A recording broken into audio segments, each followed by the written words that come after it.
Greetings and welcome to the Darden Fiscal Year 2026 First Quarter Earnings Conference Call. Your line has been placed on listen only until the question and answer session. To ask a question, you may press star one on your touch-tone phone. We ask you please limit yourselves to one question, one follow-up, then return to the queue. This conference is being recorded. If you have any objections, please disconnect at this time. I'll now turn the call over to Ms. Courtney Aquila. Thank you. You may begin. Thank you, Kevin. Good morning, everyone, and thank you for participating on today's call. Joining me are Rick Cardenas, Darden's President and CEO, and Raj Vennam, CFO. As a reminder, comments made during this call will include forward-looking statements as defined in the Private Securities Litigation Reform Act of 1995. These statements are subject to risks and uncertainties that could cause actual results to differ materially from our expectations and projections. Those risks are described in the company's press release, which was distributed this morning, and in its filings with the Securities and Exchange Commission. We are simultaneously broadcasting a presentation during this call, which is posted in the Investor Relations section of our website at darden.com. Today's discussion and presentation include certain non-GAAP measurements, and reconciliations of these measurements are included in the presentation. Looking ahead, we plan to release fiscal 2026 second quarter earnings on Thursday, December 18th, before the market opens, followed by a conference call. During today's call, all reference to the industry results refer to Black Box Intelligence Casual Dining Benchmark, excluding Darden. During our fiscal first quarter, average same-restaurant sales for the industry grew 5%, and average same-restaurant guest counts grew 2.6%. Additionally, due to the continued divergence between average and median results, we are sharing that median same-restaurant sales for the industry grew 3.3%, and median same-restaurant guest counts grew 1.3%. This morning, Rick will share some brief remarks on the quarter, and Raj will provide details on our first quarter and share our updated fiscal 2026 financial outlook. Now I will turn the call over to Rick. Thank you, Courtney, and good morning, everyone. We had a great quarter with same-restaurant sales and earnings growth that exceeded our expectations. For the first quarter, 3 of our 4 segments generated positive same-restaurant sales and traffic growth. The strength of our results is a testament to the power of our strategy. Across our portfolio, our restaurant teams remain focused on being brilliant with the basics through culinary innovation and execution, attentive service, and an engaging atmosphere, all enabled by our people. And at the Darden level, we continue to strengthen and leverage our 4 competitive advantages of significant scale, extensive data and insights, rigorous strategic planning, and the quality of our employees to further position our brands for long-term success. Olive Garden's same-restaurant sales grew 5.9%, driven by compelling food news and the continued growth of first-party delivery. Early in the quarter, Olive Garden's marketing highlighted their Create Your Own Pasta platform from the core menu. Their television creative featured a new spicy 3-meat sauce and bucatini pasta starting at $12.99.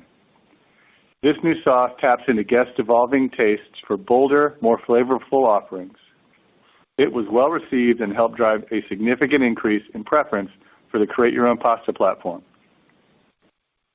Olive Garden built on the momentum of bold and spicy flavors by debuting Calabrian steak and shrimp bucatini for a limited time during the quarter. The dish exceeded expectations and quickly became a new guest favorite, ranking among the top 10 entrees for preference. First-party delivery, through our partnership with Uber Direct, is helping capture younger, more affluent guests who value convenience and crave Olive Garden. This represents a significant incremental opportunity for the brand, as these guests have a higher check average and typically do not use Olive Garden for an in-restaurant dining occasion. Olive Garden's advertising, featuring 1 million free deliveries, concluded in the first quarter, with all the free deliveries being redeemed. Average weekly deliveries doubled throughout the campaign. Following the campaign, delivery order volume has remained approximately 40% above the pre-campaign average. The team will continue to promote delivery across a number of channels. On our last call, we talked about putting a greater emphasis on sales growth and reinvesting to drive long-term growth. One of the ways we're doing this at Olive Garden is by strengthening affordability on the menu to give guests more variety at approachable price points. During the quarter, Olive Garden began testing a lighter portion section of the menu, featuring 7 of their existing entrees with reduced portions and a reduced price. These items, available at dinner and all day during the weekend, still offer abundant portions and come with Olive Garden's never-ending first course of unlimited breadsticks and unlimited soup or salad. 40% of Olive Garden restaurants currently offer this menu, and the initial response from guests has been encouraging, with affordability scores increasing 15 percentage points and high satisfaction with portion size. I have confidence in Olive Garden's initiatives for the year, as well as their 5-year roadmap to sustain long-term growth and success. Longhorn Steakhouse grew same-restaurant sales by 5.5%, driven by continued adherence to their strategy, rooted in quality, simplicity, and culture. The team continues to raise the bar on food quality by consistently executing every dish on their menu to their high standards. This is reflected by Longhorn's #1 ranking among casual dining brands, major casual dining brands, within Technomic's industry tracking tool for food quality, service, atmosphere, and value. I'm really proud of the operational consistency at Longhorn and the work the team is doing to maintain their momentum. Same-restaurant sales for our other business segment grew 3.3% during the quarter, driven by strong performance at Yard House, Cheddar's Scratch Kitchen, and Seasons 52. During the quarter, Yard House strengthened their competitive advantage of distinctive culinary offerings with broad appeal by enhancing their taco platform with higher quality ingredients and more options for guests. As they have seen with similar investments in their burger and pizza platforms, this resulted in higher preference and guest satisfaction. To help strengthen their competitive advantage of a socially energized bar, Yard House held its 3rd annual Best on Tap competition during the quarter. What began as a test of knowledge and hospitality skills has grown into a cornerstone of the Yard House culture, where every bartender competes. Congratulations to this year's winner, Michelle Yanez, from the Yard House at City Center in Houston, Texas. The Cheddar's team leverages efficiency and Darden's purchasing power to provide great food served at a wow price. During the quarter, they introduced a Hawaiian sirloin, a center-cut top sirloin finished with pineapple and a sweet Hawaiian glaze, starting at $16.49. This limited-time offer also included a honey butter croissant and 2 sides for that price. In Technomic's most recent survey, Cheddar's ranked first among casual dining brands for both price and affordability. During the quarter, Cheddar's also saw strong off-premise sales growth driven by first-party delivery. Off-premise sales grew 15% during the quarter, and the Cheddar's team will continue to promote delivery through owned and digital channels as well as in-restaurant. Same-restaurant sales for the fine dining segment were slightly negative for the quarter, but I'm encouraged by the actions each of our fine dining brands are taking to address the softness. For example, in the current environment, more guests are seeking price certainty, and Ruth's Chris Steakhouse introduced a 5-week limited-time offer featuring a 3-course menu that drove positive comps for the quarter. For $55, guests could select 1 of 3 entrees, as well as a super salad, an individual side, and dessert. The offer was well received with strong guest preference and sales lift. Now I want to share a quick update on the sale of 8 Olive Garden locations in Canada that I referenced during our last call. On July 14th, we closed on the sale of those locations to Recipe Unlimited, the largest full-service operator in Canada. At closing, we also entered into an area development agreement with Recipe Unlimited to open 30 more Olive Gardens over the next 10 years, 5 of which have already been approved. Our franchising team is focused on growing our global presence. Today, we have 163 franchise locations, which includes 63 in the continental United States and 100 outside the continental U.S. Last month, we held our annual leadership conference, which provides a powerful way for us to engage with every general manager and managing partner across our brands, celebrate past performance, and align on key operational priorities. This was also an opportunity for these restaurant leaders to learn about their brand's 5-year business plan and understand what they need to do to win today and into 2030. The opportunity to interact with this talented group of operators is one of the highlights of the year. I came away energized by the level of engagement and passion on display, which further reinforced the results of our most recent engagement survey, a new all-time high for Darden.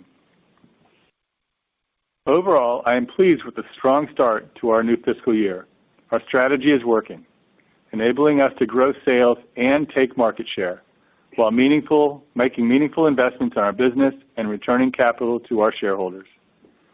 Beyond that, we have a larger purpose at Darden, to nourish and delight everyone we serve. One of the ways we do this is by fighting hunger.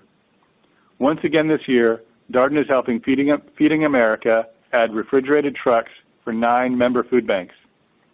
With the addition of these new trucks, the Darden Foundation, with support from our partner, Penske Truck Leasing, has funded more than 50 vehicles to meet the increasing demand for food assistance in communities where we operate. Our philanthropic giving would not be possible without the efforts of our 200,000 team members and their passion to nourish and delight our guests and communities. Thank you for all you do. Now I'll turn it over to Raj. Thank you, Rick, and good morning, everyone. The first quarter was another strong quarter for Darden. Sales and earnings growth exceeded our expectations as our sales momentum from the fourth quarter continued into the first quarter.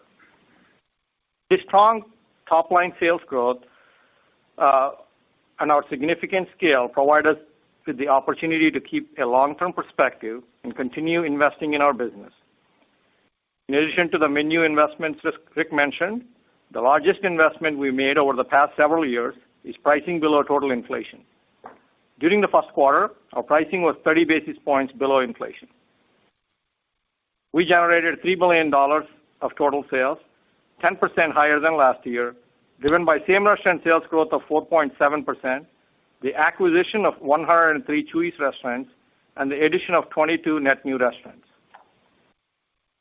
Both our same-restaurant sales and same-restaurant guest counts for the quarter were in the top quartile of the industry. Adjusted diluted net earnings per share from continuing operations of $1.97 were 12.6% higher than last year. We generated $439 million of adjusted EBITDA and returned $358 million to our shareholders this quarter by paying $175 million in dividends and repurchasing $183 million in shares. Now, looking at our adjusted margin analysis compared to last year, food and beverage expenses were 20 basis points lower, driven by pricing leverage as commodities inflation was approximately 1.5% for the quarter. Restaurant labor was 20 basis points unfavorable as a result of high performance-based compensation expense, including a higher 401k match for our restaurant teams. Total labor inflation of 3.1% was fully offset by pricing of 2.2% and productivity improvements. Restaurant expenses were 10 basis points higher as sales leverage was more than offset by Uber Direct fees and the brand mix with the addition of Chuy's. Marketing expenses were flat as cost savings in marketing helped fund additional marketing activity in the quarter. This resulted in restaurant-level EBITDA of 18.9%, 10 basis points lower than last year. Adjusted G&A expenses were 30 basis points favorable. Synergies from the acquisition and leverage from sales growth were partially offset by unfavorable mark-to-market expense on our deferred compensation. Due to the way we hedge mark-to-market expense, this unfavorability is fully offset in the tax line. Interest expense increased 10 basis points due to the financing expenses related to the Chuy's acquisition. Our adjusted effective tax rate for the quarter was 10.5%, helped by the mark-to-market hedge I mentioned earlier. Our effective tax rate would have been approximately 12.5% without this impact. In total, we generated $231 million in adjusted earnings from continuing operations, which was 7.6% of sales. Looking at our segments for the quarter, total sales for Olive Garden increased by 7.6%, driven by strong same-restaurant sales and traffic growth. The sales from the addition of 18 new restaurants more than offset the sales loss from the refranchising of 8 Canadian restaurants. Their sales momentum continued from the prior quarter, with same-restaurant sales in the top decile of the industry and outperforming the industry benchmark by 90 basis points. Olive Garden delivered a strong segment profit margin of 20.6% for the quarter, which was only 10 basis points below last year, even with the investments in affordability and the impact of delivery fees. At LongHorn, total sales increased 8.8%, driven by same-restaurant sales growth of 5.5% and the addition of 18 new restaurants. The sustained sales and traffic outperformance resulted in same-restaurant sales in the top quartile of the industry for the 13th consecutive quarter, with this quarter ranking in the top decile. The LongHorn team is doing a great job of staying focused on their strategy and maintaining momentum within the business despite continued cost pressures. Higher than expected beef costs towards the end of the quarter and pricing below total inflation of approximately 100 basis points resulted in segment profit margin of 17.4%, 60 basis points below last year. Total sales at the fine dining segment increased 2.7%, driven by the addition of 5 net new restaurants. While same-restaurant sales for the segment were slightly negative, the strong performance of the limited time offer at Ruth's Chris helped to offset the continued challenges within the fine dining category. Overall, segment profit margin was lower than last year. The other business segment sales increased 22.5% with the acquisition of Chuy's and positive same-restaurant sales of 3.3%. The positive sales momentum and continued productivity improvements in multiple brands within the segment resulted in segment profit margin of 16.1%, 90 basis points higher than last year. Now turning to our financial outlook for fiscal 2026, this morning we updated a few items in our guidance, taking into consideration actual performance year to date and the evolving commodities outlook for the remainder of the fiscal year. We are raising our expected total sales growth and tightening the range of same-restaurant sales to reflect the outperformance in the first quarter, acceleration in our new unit pipeline, and any incremental pricing we may take to partially offset the additional commodities costs. We now expect total sales growth for the year of 7.5% to 8.5%, same-restaurant sales growth of 2.5% to 3.5%, approximately 65 new restaurant openings, and total inflation of 3% to 3.5%, with commodities inflation of 3% to 4%. All other aspects of our guidance remain unchanged, including adjusted diluted net earnings per share between $10.50 and $10.70. While we are reiterating our full-year earnings per share guidance, we expect the lowest year-over-year EPS growth to be in the second quarter, driven by the significant step-up in beef costs and our measured approach to pricing for these costs. We expect our pricing for the second quarter to be approximately 100 basis points below total inflation. We have a proven track record of successfully navigating through higher costs and will continue to take a disciplined approach to ensure the long-term health of our business. We believe our strategy remains the right one for our company. Now we'll take your questions. Thank you. We'll now be conducting a question and answer session. As a reminder, we ask you please ask one question and one follow-up, then return to the queue. If you'd like to be placed into question queue, please press star 1 on your telephone keypad. A confirmation tone will indicate your line is in the question queue. You may press star 2 if you'd like to remove your question from the queue.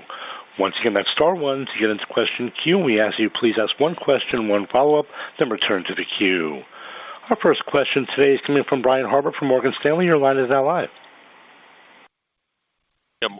Morning, guys. Maybe just on that last point first, Raj, could you talk about sort of contracting through the balance of the year and sort of what gives you visibility that you've kind of encompassed the range of food cost outcomes? Yeah, Brian, I think if you look at what we published this morning, our coverage is less than typical, especially in beef. Right now, we only have about 25% coverage in beef for the next 6 months, and that's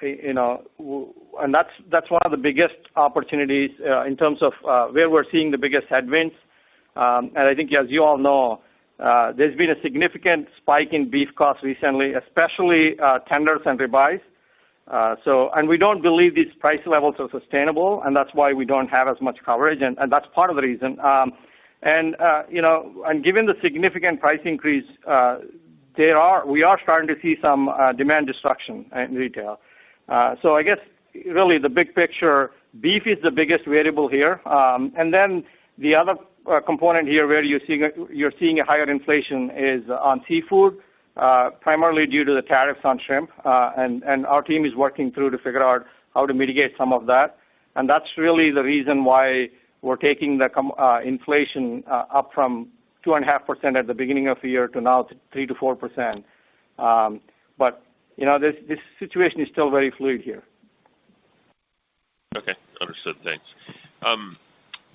Rick, maybe just on the comments about sort of the new portion sizes at Olive Garden. What are you seeing sort of a different guest that is asking for that? Do you think this is actually sort of a traffic driver for Olive Garden, or I guess on the other hand, do you think this is check dilutive in some sense? Like how are people actually sort of approaching that, and what are you seeing from those items?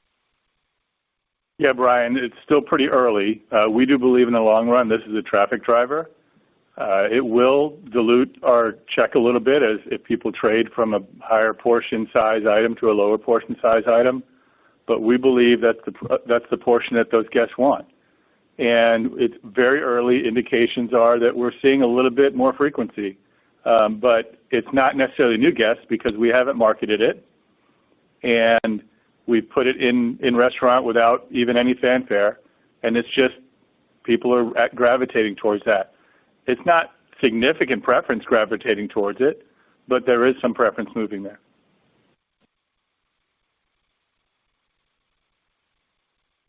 Thank you. Next question is coming from Jon Tower from Citi. Your line is now live. Great. Thanks for taking the questions. Maybe kind of in the same vein, that the affordability pivot and this quarter, as well as the Uber Eats amplification or build in the quarter, can you maybe speak to how that hit on the cost line during the period? And I noticed that obviously the restaurant margin, you didn't lever that as much on a pretty solid comp in the period. So maybe, Raj, if you could speak to those costs during the period and what you're expecting going forward as well. Yeah, John, let me first start by saying these are things we planned on and we had in our plan. And I think we said, that's why we said we're actually exceeding our plan. And it's actually, the fact that the segment profit margin is only down 10%, they're still north of 20%, is a testament to the strength of the business model at Olive Garden. Now, with that said, let me explain a little bit more detail. First of all, we still priced below total inflation. Our Olive Garden's pricing was only 1.9%. So that's a pretty low price in this environment, given the total inflation. Second, specific to those two items, they were roughly on the margin. If you just purely look at the margin percentage impact, they were probably about 20 basis points each. So if you put that back, we would have been positive 30, right? But that's, again, even with pricing below inflation. So I think that's the other key metric that we need to take into consideration because we believe long term these are the right decisions we're making, and I think any business would envy a 20+ segment profit margin. Got it. I appreciate that. And then maybe just drilling a little bit more into the delivery business at Olive Garden. Can you talk about, Rick, you had mentioned that you're pleased with how obviously you're seeing younger guests make their way in, more affluent. Can you give us any more information on the frequency of those guests? Are they coming more so than what you're seeing within the store in terms of frequency and how they're using it? Even obviously it hasn't been a year yet, but seasonally how they're maybe using that channel relative to in-store.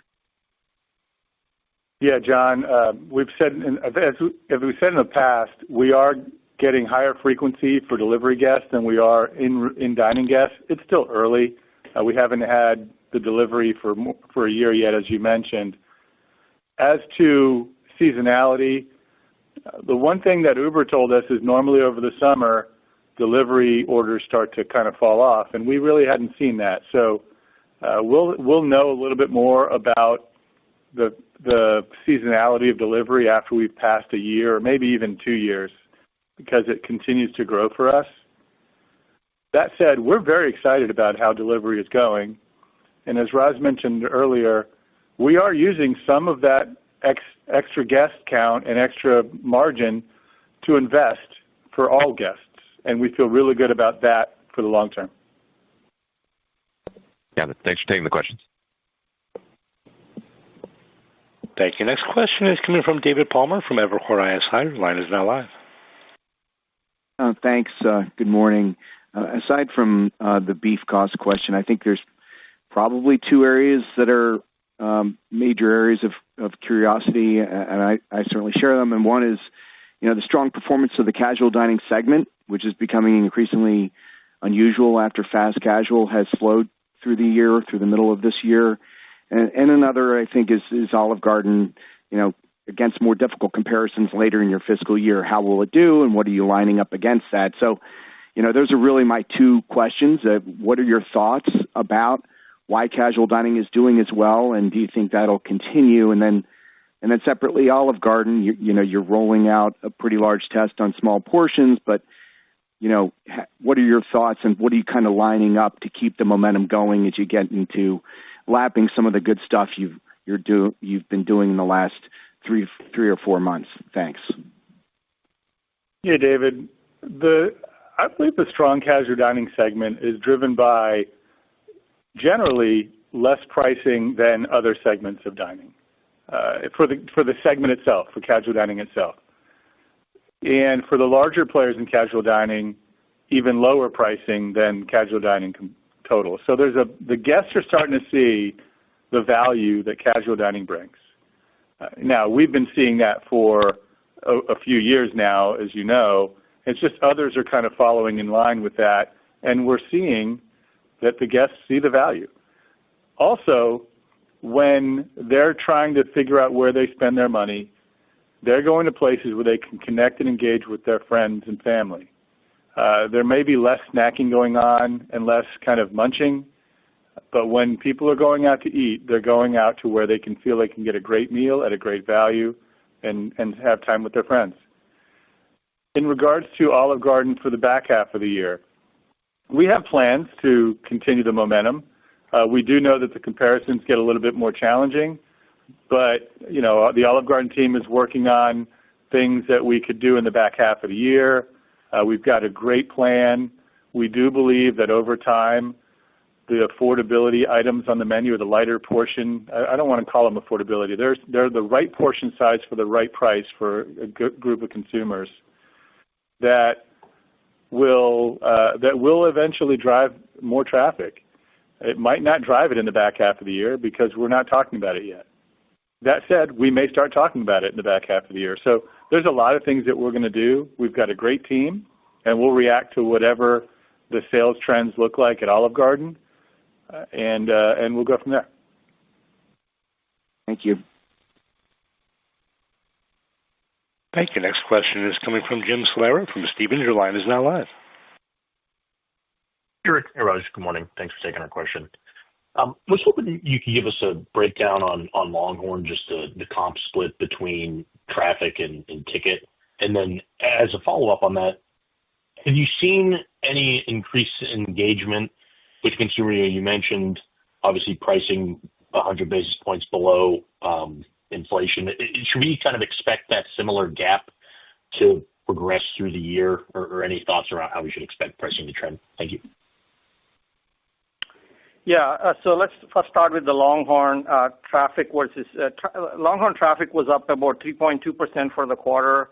Their same restaurant sales were 5.5%, so the check was 2.3%. Their pricing was 2.5%. They had a little bit of a negative mix, primarily alcohol, of 20 basis points. In terms of pricing versus inflation, at Longhorn, as I said, there was a bigger spike in beef prices. There was a little bit of a surprise at the end of the quarter, but we also had planned on having some gap to pricing, so it further widened, I guess, by the time we ended the quarter a little bit. As we look through the year, we expect second quarter at the Darden level, without getting specific segment level here. At the Darden level, we expect pricing to be about 100 basis points below inflation, and we expect that gap to narrow as we go through the year. And so you would expect the pressures on the margin to be kind of follow that, right? So we probably have the biggest gap in Q2, maybe cut that in half by the time you get to Q3, and then try to narrow that further as we get to Q4.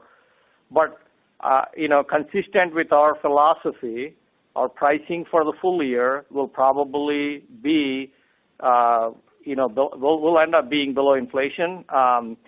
Is it going to be 30 or 50? I don't know. We're working through that. I think, we've been always very thoughtful about what cost do we actually price for. And we don't want to price for temporary costs. We want to price for, over time, find other ways to solve for these incremental costs. And that's what our team is focused on. Great. And then you guys mentioned the value-focused menu expansion at Olive Garden. Is that something that we could see maybe in a more limited fashion at Longhorn as well? Maybe focus on like appetizers or smaller plate items, or is that something that right now it's just Olive Garden focus? Yeah, we're doing this at Olive Garden to see how that works out, and if other brands think that it makes sense for them, and they get the learnings from Olive Garden, maybe they will implement. But right now, the focus is the Olive Garden, and it's the Olive Garden team that's driving it. And as I said, we'll see how that goes. Now, there might be some things that Longhorn does in the future or other brands do in the future, but they'll make those decisions as those times come. Great. I appreciate the thoughts. I'll hop in with you. Thank you. Next question is coming from Eric Gonzalez from KeyBanc Capital Markets. Your line is now live. Hi, thanks for taking the question. Just a few quarters ago, you talked about some strength among the lower income consumers, and obviously most of your peers, particularly on the fast food side, are talking about weakness among that cohort of income. So if you maybe could talk about what you're seeing from an income perspective, and are you gaining share among lower income consumers? Do you think that part of the equation is actually holding your sales up relative to your peers? And are you seeing some maybe trade into the category from some of the higher income folks, particularly on the casual dining side?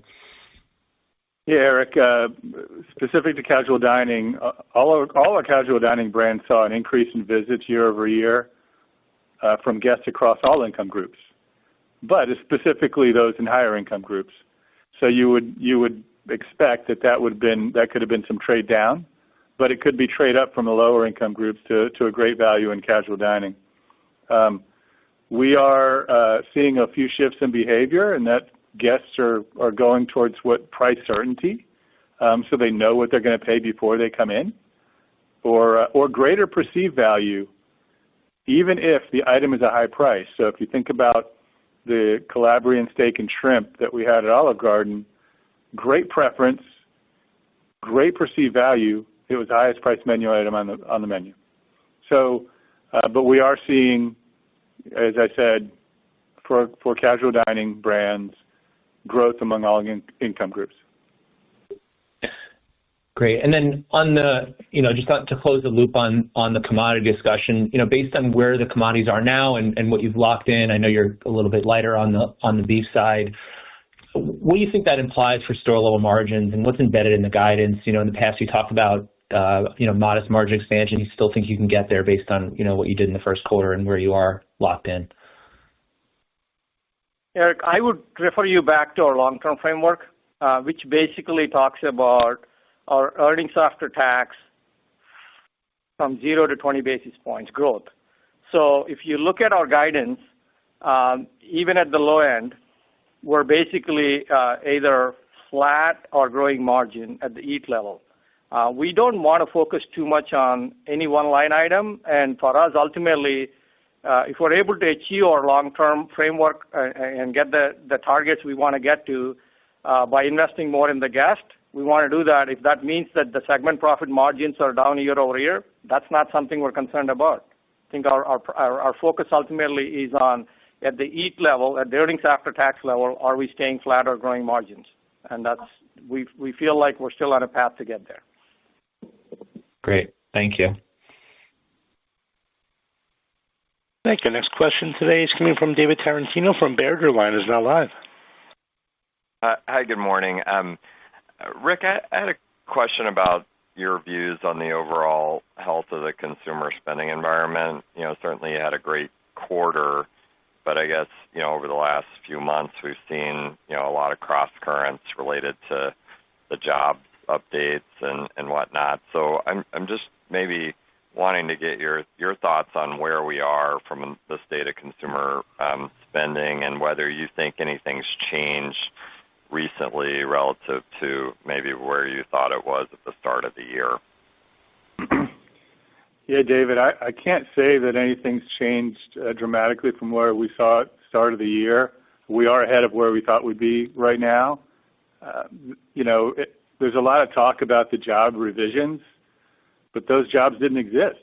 So that's what people were working, and so we're dealing with what was actually happening, not what was thought to be happening. And so I believe that August retail sales were up pretty significantly, and we had a pretty darn good August too. So I don't see any dramatic change to what we thought the consumer was. Great. That's helpful. And Raj, one quick clarification. You mentioned the inflation versus pricing gap is expected to narrow as you get into maybe the second half of the year. Is that because the price component's going higher or the inflation component's coming down? I guess, could you explain kind of how that might work? Yeah, sure, David. It's primarily we are taking a little bit more price as we go through the year. We mentioned that at the beginning of the year, right? We started pretty low in the first quarter. We expect to get for the full year to be in the mid to high twos. And if we start with 2.2, as you can see, as the year progresses, that moves up a little bit. And then there's also some near-term pressures that we expect because, like I said in the commentary around beef, we don't think some of these high prices are sustainable. These are pretty punitive to the consumer, and we're trying to protect them by not pricing for it. Makes sense. Thank you very much. Thank you. Next question is coming from Sara Senatore from Bank of America. Your line is now live. Great. Thank you. I wanted to ask about the idea of sort of investing and growing top line, more of a top line driven growth algorithm. You mentioned pricing below inflation. Obviously, affordability is something that your brands are known for in terms of value for the money. But I guess I could also characterize marketing as a way to do that, or even perhaps subsidizing delivery fees. So I was just curious, as you think about the kind of different investments, is marketing something? I know you said you got some leverage, so marketing dollars were higher, though perhaps a little bit light of what we might have expected. And you talked about delivery fees as perhaps margin pressure, so I wasn't sure if that's because you're not fully covering them with what you charge your customers. But perhaps you could, and I know it's free delivery this quarter, so perhaps that's an exception, but maybe you could talk a little bit about, as you think about investing behind top line, these other possible ways to do that. And then I do have another quick follow-up. Yes, Sarah, we do believe that marketing can help drive traffic. And while our marketing as a percent of sales didn't seem to grow, I think Raj mentioned in the prepared remarks, we had some cost saves in marketing that offset our actual marketing growth. So we actually had more TRPs out there. Our other brands that are not on linear TV or testing connected television and other digital aspects. Cheddar's has their first ever 30-second commercial on a connected television. So we are increasing our marketing activity because we believe that will drive some traffic, but we're not doing it at deep discounting in the ways that we had done it in the past. And you did already, I think you answered your question on the delivery fees. There are other ways that we can do things to drive delivery, but this quarter, the million free deliveries did impact a little bit of the margin. Great. Thank you. And then just the follow-up was, I think, Rick, you alluded to less snacking or munching. I was curious, is that a GLP-1 reference, in terms of how people are changing their eating patterns, or it was more, people are prepared to give up some of these sort of convenience or impulse occasions and spend behind really good experiences like they get at, Olive Garden or Longhorn or your other brands? Yeah, sure. I think it's a little bit of both. There are some people on GLP-1s that when you do the research on them, they eat smaller portions or they eat out a little less, but when they eat out, they actually eat out more in casual dining. And so there is a little bit of that, but I think it's maybe even a consumer that says, I'm just trying to be healthier or eat a little less. And so maybe there is a little less snacking. And at the lower end consumer, they probably don't have as much resource to go out as much as they did, and it's probably impacting another category more than it is impacting us. Very good. Thank you so much. Thank you. Next question today is coming from Jeffrey Bernstein from Barclays. Your line is now live. Great. Thank you very much. Rick, for fiscal 26, you raised your comp guide modestly, but clearly that's in spite of maybe what many people expect is a slightly tougher macro and concerns of consumer slowdown, and we know about the tougher compares. I think you mentioned the first quarter was modestly above your plan, but any color you could share on your confidence in raising that guide. And as we think about the current fiscal 2Q, the compares are definitely much tougher. And the last quarter you were willing to frame kind of what you expected for the current quarter versus your full year guide, wondering whether you think the fiscal second quarter will come in above or below kind of that new range. And then I had one follow-up. Yeah, Jeff, I'll start by saying we wouldn't have increased our guidance if we didn't feel confident about it. So, as we look at our same restaurant sales and our total sales, part of the reason we raised our total sales is we're really confident in our unit count in development. We increased the number of restaurants. Well, we got rid of the low end of our range for development, and we say now we're approximately 65, partly because we are most of the restaurants are either built or being built or open already, and some of them are coming in earlier than we thought. So we feel really good about our development pipeline. And I'll let Raj talk about the cadence of our comp, but for the second quarter and beyond.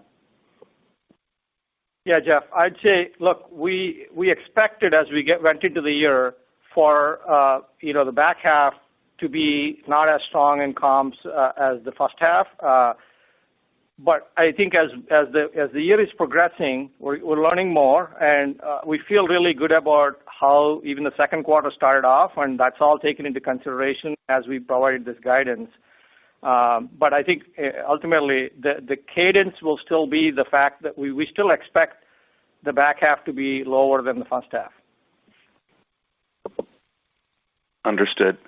And then just to follow up on your Uber partnership, I know it is still early, but it seems like you're having success with Olive Garden and Cheddar's with the 1P.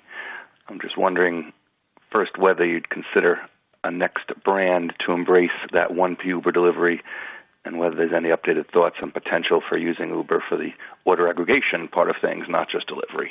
Thank you. Yeah, Jeff, we are pleased with our first-party delivery, both at Olive Garden and at Cheddar's. It continues to grow for us. We do have another brand that's wanting to embrace it, and we would expect that brand to be on the platform sometime in Q3.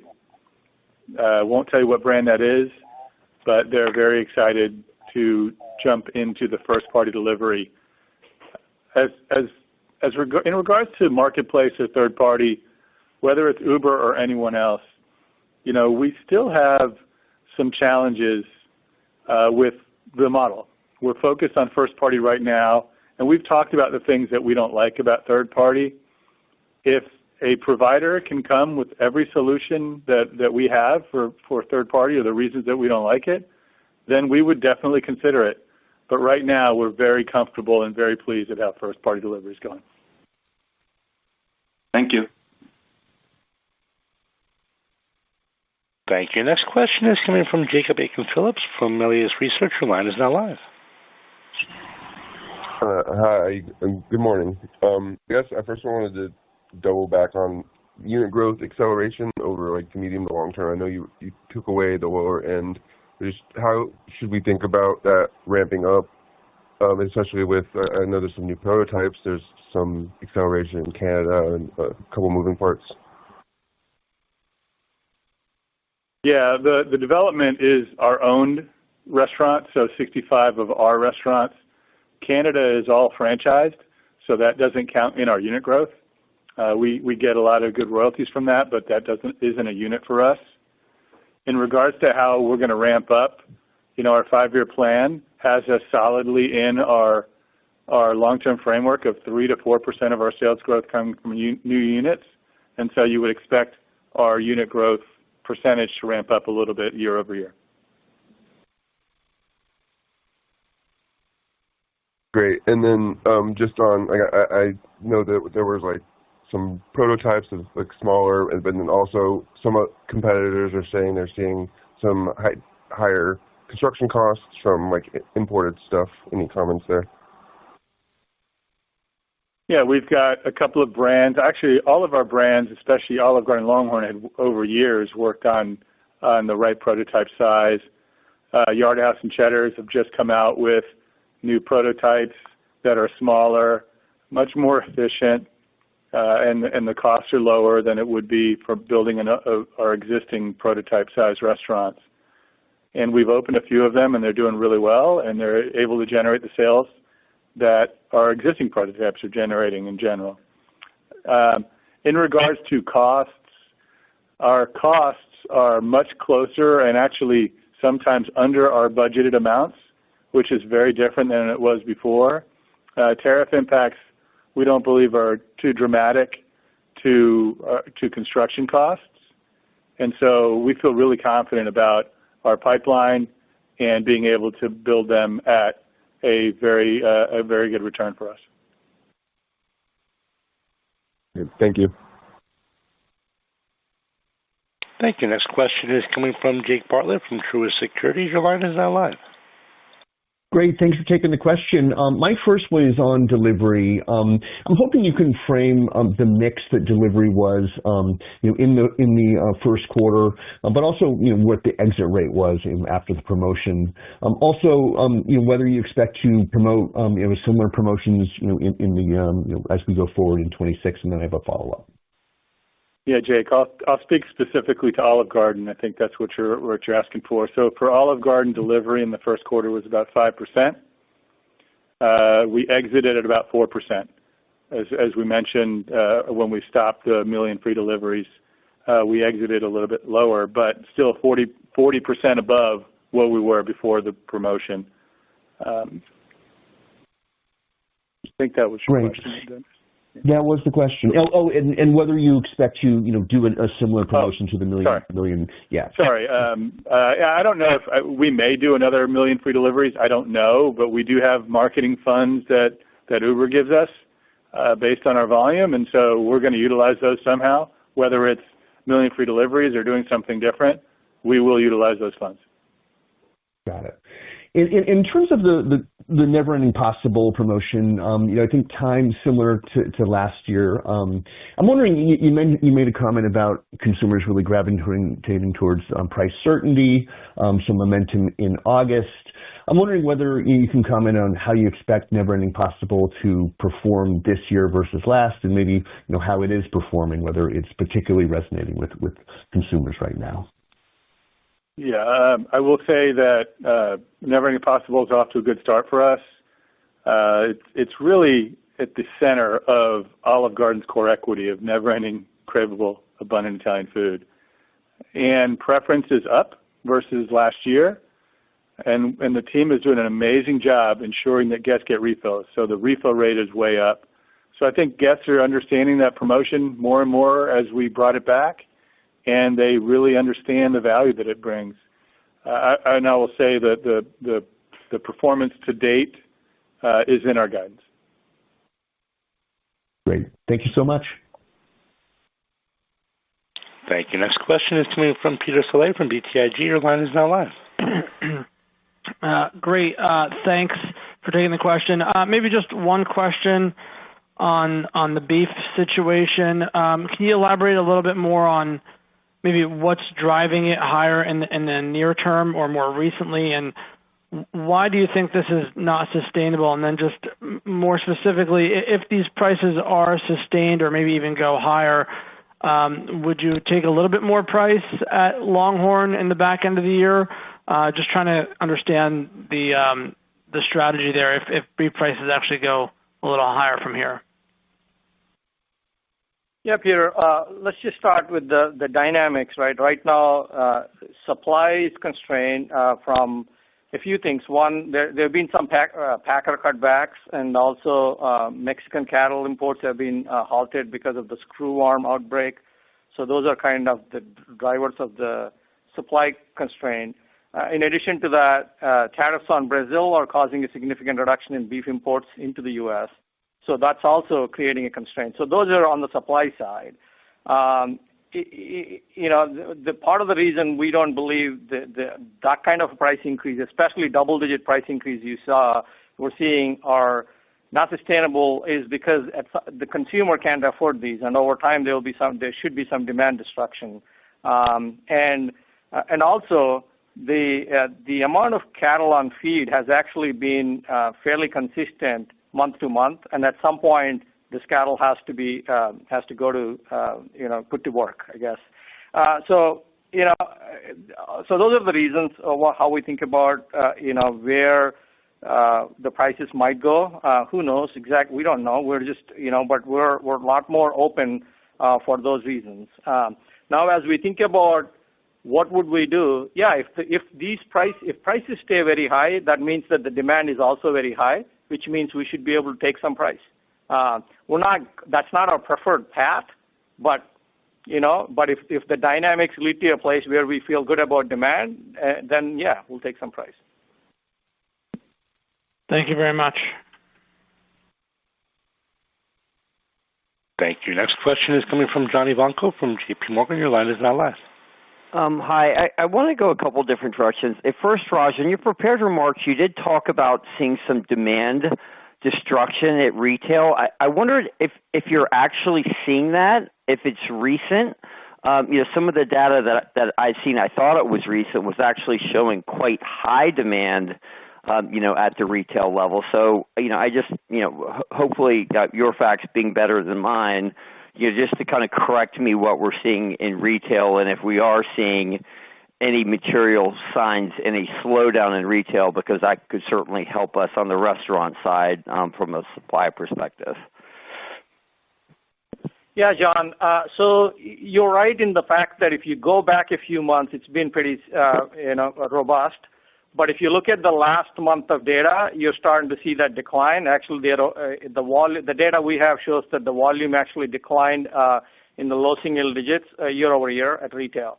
That wasn't the case for prior, call it 4 or 5 months or so. So there was some resiliency in that, but it's starting to, at least we saw 1 month of data where it slipped into low single digit decline year over year. Okay, and that's maybe just classic grilling season being over and people are just shifting to other things. That's helpful. So no, John, it's year over year. Sorry, I just want to clarify. We look at year over year, so its seasonality is captured in the year over year. Yes, but it's we're speaking the same language. I just said that awkwardly. So it was interesting, hearing things like, reduced portion prices of some reduced prices and some portions of some core menu items.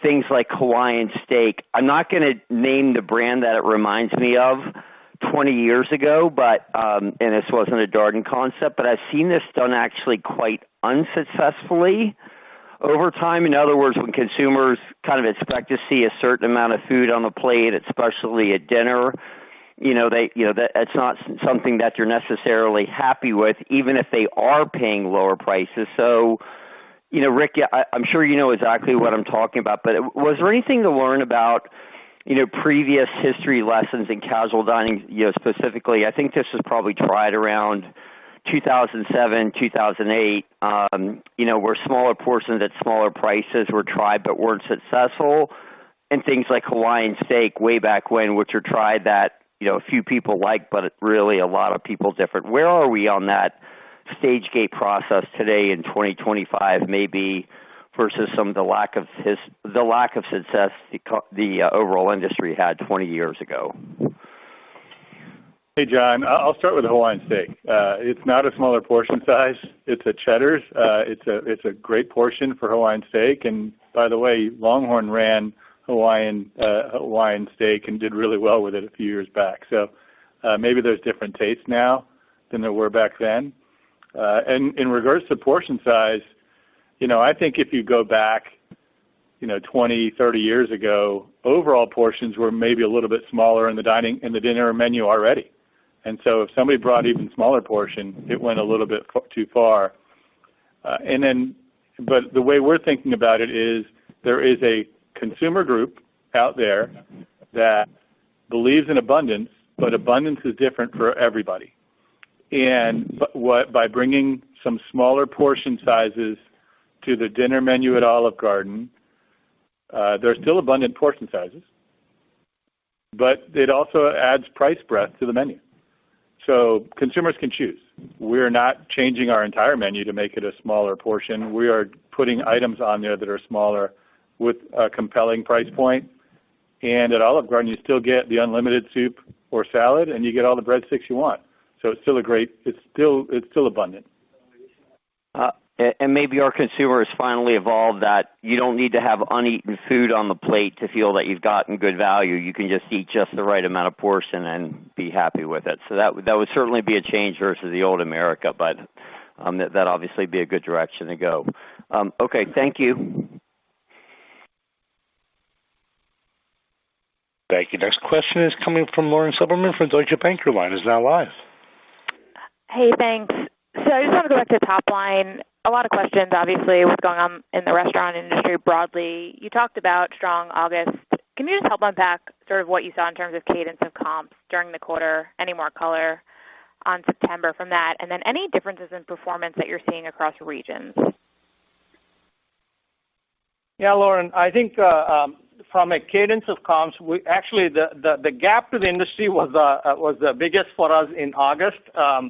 In fact, when we look at our own internal comps, we were actually July was our weakest, and so so for us, June was pretty strong. July was still strong, all positive, but just if you look at the week month to month, July was weaker than June and August, and actually, like I said, August had the biggest gap to the industry.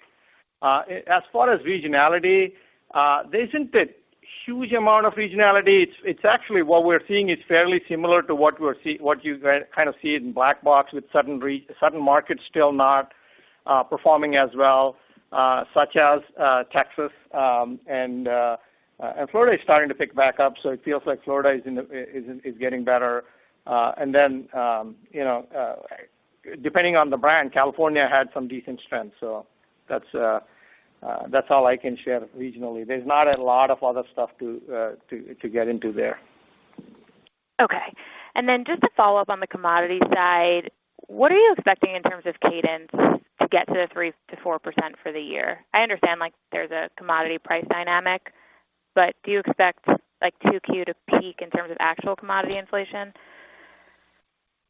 At this point, yes, we think Q2 will probably the peak, but Q3, Q4 probably not that much lower. But I mean, by the time we get to Q4, we expect it to be a little bit better than where we'd be. But Q1 would be the lowest that we just had, right? It was 1.5. I think pretty much every quarter going forward we're expecting to be north of 3, and that's how you get to the 3 to 4 guide. But Q2 is probably the peak. Yeah. Okay. All right. Thank you. Thank you. Next question is coming from Danilo Gargiulo from Bernstein. Your line is now live. Great. Thank you. Rick, maybe a year ago or so, you started talking about the relevance and importance of improving the speed of service, and maybe arguably with the increased focus on affordability or right person for the right price, there could be even more of an overlap between consumers who might be choosing casual dining over fast food. And so I'm wondering if you have any early signs or any KPIs that are showing some momentum that you're picking up in the improvement in speed of service so far. Yeah, Danilo, across our brands, we're seeing some brands with some improvement and other brands that haven't really made a whole lot. And so we had a refocus on that this year at our general manager conference, and we would expect to see greater improvement in speed of service in the upcoming years. Recall when I mentioned that, I said this was going to take a while, and it is taking a while, but the managers are really getting on board with it over the last year, and the reinforcement at our conference gives me great confidence that we're going to get better. In regards to, do we have any data to say that we're taking share from other categories? The only thing I can say is all of our consumer groups and all of our income groups were positive year over year in casual dining, which is probably the best chance to take share from other categories. And those other categories have had a little bit more traffic decline. So maybe we're taking share, or maybe they're just losing some share. Thank you. And then it sounds from Raj's response that there's not a lot of regional differences, maybe with the exception of Texas and maybe pockets in California. So if you're stepping back and analyzing the delta between the top performing stores within the same brand and the bottom performing stores within the same brand, what is the one characteristic that is driving the increased performance, and how can you make that more standardized across the rest of the group? I will say this is a tried and true thing in restaurants. The thing that drives the most performance within a brand is the quality and consistency of the managers in that restaurant and the team. And so as turnover gets better, if you've got a great general manager and a great team of managers that are running things to our standards, you have better performance. And so that's going to be restaurants for the rest of our lives. You can have restaurants that are in a market that's doing great, but the restaurant's not doing great. It all comes down to leadership. Thank you. Thank you. Our next question today is coming from Dennis Geiger from UBS. Your line is now live. Great. Thanks, guys. Just wanted to ask if anything else to note on sort of behaviors at Olive Garden, LongHorn, or broadly across the portfolio as it relates to performance across day part or even kind of within the menu, sides, desserts, alcohol, anything to call out there. Thank you. Yeah, look, I think we are seeing, I mentioned a little bit about alcohol. There is less, we're seeing some lower preference on alcohol across most of our brands. There is, some brands at LongHorn, for example, has grown lunch more than their dinner, but all day parts are growing there. And then in fine dining, I think we're seeing a little bit more drop off in the business travel. That's leading to some weekday weakness. But so those are some of the dynamics from a consumer perspective that I can share. Great. Thanks, Raj. Thank you. Next question is coming from Chris O'Cull from Stifel. Your line is now live. Yeah, thanks. Rick, the conversation around eliminating the tip wage seems to be ramping up. Do you believe there's a risk that it could be eliminated? And how are you thinking about any potential impact it could have on the business? I would start by saying this industry has really diverse business models. And we believe that the policy environment should reflect the level of diversity in the model. As a full-service operator, our business model continues to be the best choice for our guests and our team members. I will tell you that whatever happens, we're going to be okay with it. Okay in the way we react. So I don't foresee a big change in that, but if it does, we will work through those things and come out okay. Great. Thanks. Thank you. Next question is coming from Brian Vaccaro from Raymond James. Your line is now live. Thank you. Just two quick ones, if I could. First, on the housekeeping side, Raj, could you break out the Olive Garden comps between traffic and check? And as we think about check at Olive Garden, I think it's been exceeding pricing for the last several quarters. Is it still reasonable to expect check to exceed price as you think about the next few quarters?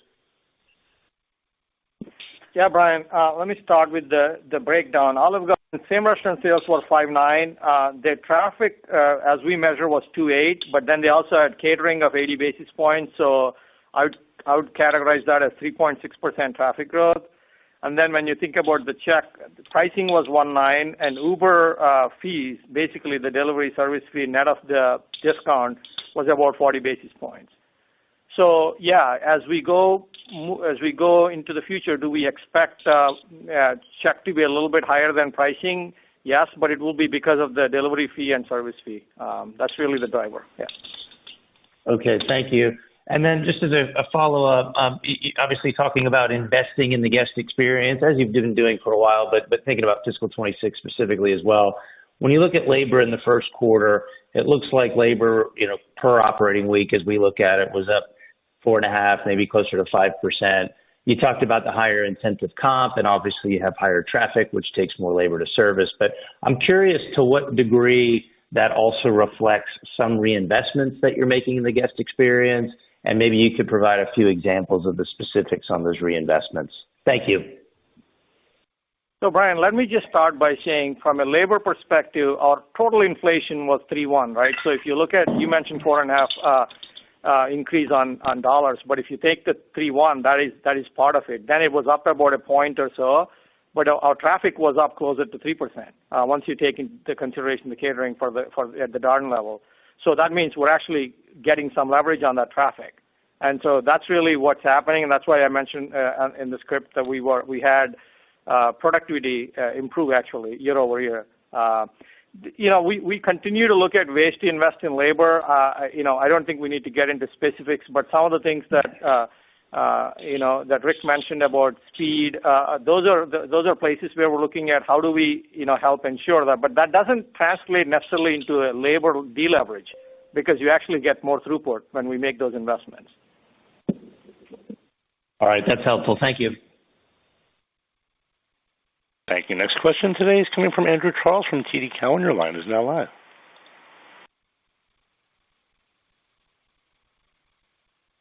Andrew, perhaps your phone is on mute. Please pick up your handset. Andrew Charles with TD Cowen. Your line is now live. Perhaps your phone is on mute. Our next question is coming from Jim Sanderson from Northcoast Research. Your line is now live. Hey, thanks for the question and the time. Just had a few follow-up questions. Going back to the delivery segment, have you discussed what percentage of sales mix was incremental? I think that's been a little bit of a moving target, especially given the promotions. Maybe you could update us on what you expect incrementally out of delivery for both Olive Garden and Cheddar's. Yeah, Jim, I'll speak specifically outside of the promotion. It's about 50% incremental. During the promotion, when you get free delivery, some of the people that would have gotten normal to go probably shifted into delivery. But outside of that, it's about 50%, both at Cheddar's and Olive Garden. Okay, so relatively stable with what it has been, let's say. Yes. And just a follow-up question on Olive Garden. When we were talking about the breakdown of same-store sales, I didn't really detect any negative mix, and I was wondering, does that mean that the smaller portions and the promotions aren't having any meaningful impact on check? Is that the right way to look at that? Well, they have that specifically has a negative impact, but it was offset by other mix. So we are seeing we had I think we mentioned on the call we had the Calabrian steak and shrimp that had a higher price, but we actually saw a pretty strong preference there that helped. So it was mostly entree mix itself tended towards higher value, sometimes maybe higher price items. That's it. Thank you very much for that. Thank you. Next question is coming from Andrew Charles from TD Cowen. Your line is now live. Yeah, thank you. This is Zach Ogden on for Andrew. Could you just elaborate on where the strength is coming from for other businesses? Are there certain brands that are outperforming others, and what would be leading to that? Do you mean in the other business or other business? I just want to make sure I understand the question. Yeah, so the other businesses segment, so the 3.3% in 1Q, what was the strength coming from there? Well, we mentioned that 3 of those brands were all positive, some more positive than others. I think Cheddar's was the most positive, and then Yard House after that, and potentially Seasons are right around there, but I think Cheddar's had the highest comp in that segment. Okay, got it. Thank you. And then could you just comment on what you're seeing from the younger cohort more broadly, maybe just beyond delivery? Are you seeing certain, or I guess relative strength or weakness among Gen Z? They're fairly similar to the rest of our consumer group. Okay, thank you. Okay, thanks. Thank you. We reach the end of our question and answer session. I'd like to turn the floor back over for any further or closing comments. This concludes our call. I want to remind you that we plan to release second quarter results on Thursday, December 18th before the market opens, with a conference call to follow. Thank you for participating. Thank you. That does conclude today's teleconference webcast. You may disconnect your line at this time and have a wonderful day. We thank you for your participation today.